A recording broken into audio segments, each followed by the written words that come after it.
This may come as a surprise to many. Two of the more respected believers in climate change are evangelical Christians with conservative leanings, a popular pastor, and his wife, a scientist time-named one of the 100 most influential people in the world. There's 26,500 indicators of a warming planet all around us, many of them in our own backyards. Hayhoe heads up the Climate Science Center at Texas Tech. We see our plants and our flowers and our bushes flowering earlier in the year. We see birds and animals and insects much further north than they've ever been before. We see that sea level is rising, glaciers are melting, our weather patterns are changing. She is at the intersection of science and faith. She's bringing her expertise in the science field, and she's bringing her faith in Jesus Christ, and she's saying, hey, Christians, this thing, this time is actually real, and we need to be doing something about it. In the book of Hebrews, the author of Hebrews says, faith is the substance of things we hope for and the evidence of things we do not see. If I had been back there sitting beside that person as he wrote the book, I would have nudged him and said, hey, could you just stick this in too?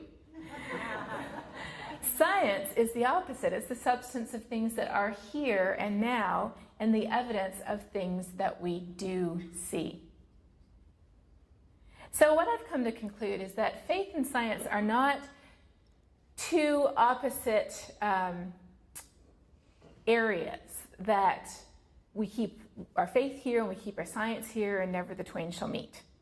I think that faith and science are certainly different, but they're both essential to understanding many of the challenges we face today, and climate change is rapidly becoming one of the biggest of those challenges. Why do we care about these temperature changes? It's not because we would notice a 2 degrees Celsius difference. I mean, there's a 2 degrees Celsius difference between this room and the atrium out there. Why we care about it is because it is affecting our world and it's affecting our lives in ways that we do notice.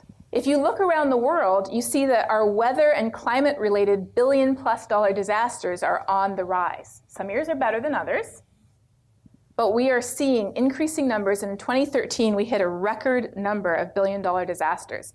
You think of it kind of as you always have a chance of rolling a double six with 2 dice. The double six is, say, the Calgary floods. What climate change is doing, and we're seeing this happening in our data and observations, we are seeing that one by one, those other numbers are being replaced with more sixes. So now the chance of that killer heat wave is twice what it was 100 years ago. Now the chance of that heavy downpour is 4 times what it was 100 years ago. We're seeing the risk of these events changing. All around us, our world is changing rapidly. The best place to grow blueberries, I'm happy to report, has now gone over the border into Canada. We are now officially the blueberry winners of the world. We beat out Maine. In Japan, they have a cherry blossom festival, and they have recorded the date of that festival for over 1,000 years. Those cherry trees are now blooming 3 weeks earlier on average in the year than they ever have in 1,000 years, because spring's coming earlier. Around the world, in places where people live off $1 or $2 a day, they are seeing the rainfall patterns become increasingly unstable to the point where they can't feed their families anymore because the rains they always depended on are no longer there. Or when they come, they're coming in these downpours that just wipe out their crops.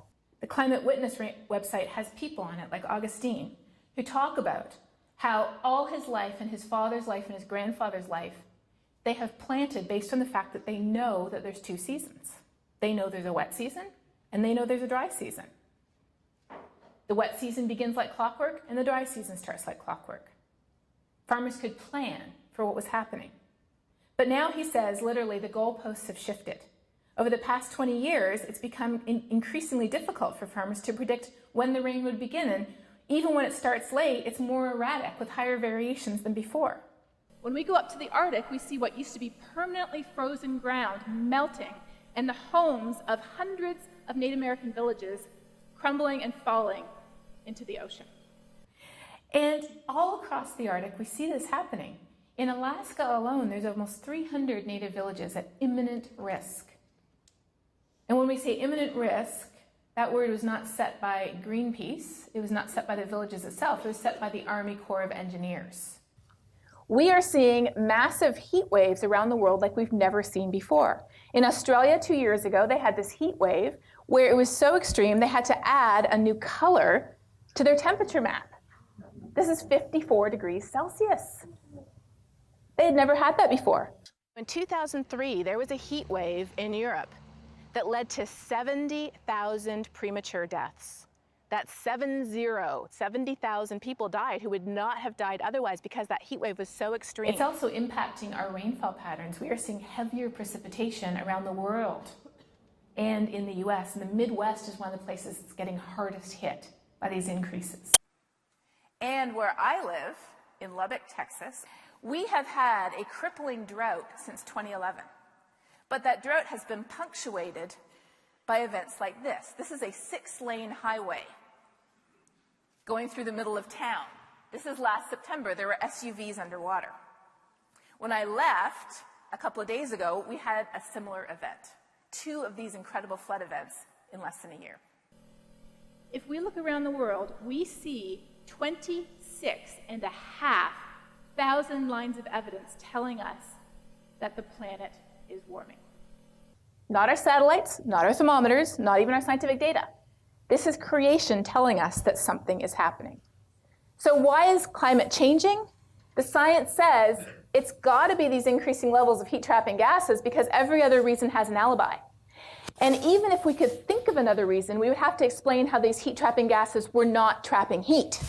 The problem is that we are taking a natural thing, a good thing, a healthy thing, a perfectly balanced and perfectly designed thing, and we are adding to it just a little bit.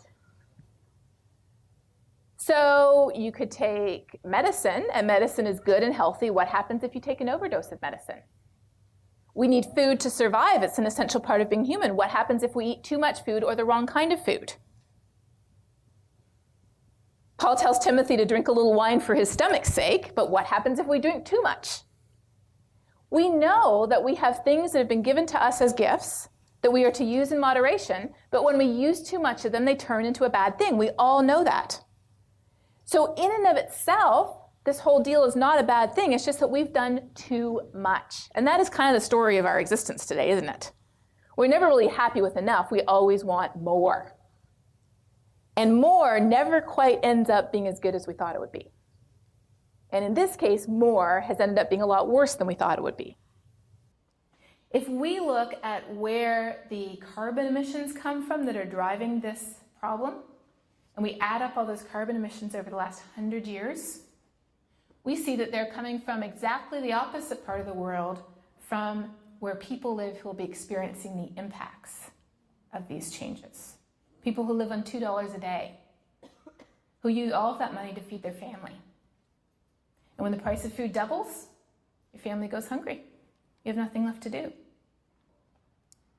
And so that brings in a whole new dynamic. Because when you think of it as a people issue, then we come up with verses like this, where we're told to love others as Christ loved us. Where caring for people is an expression of God's investment in us.